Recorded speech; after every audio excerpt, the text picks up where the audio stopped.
Gorlizko kale nagusian kokatua, neo-euskaldun estiloko etxe hau 19. mendearen amaieran eta 20. mendearen hasieran eraiki zen. Eta aintzinako kasinoa zen. Antonio Araluze arkitektoaren proiektua da. Eraikin monumentala izan zen garai hartan.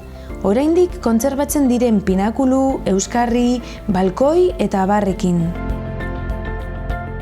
Mota honetako eraikuntzek aldaketa garai bat irudikatzen dute udalerrian, eta Gorlizko hainbat tokitan ikus daiteke udako etxe tipikoetan.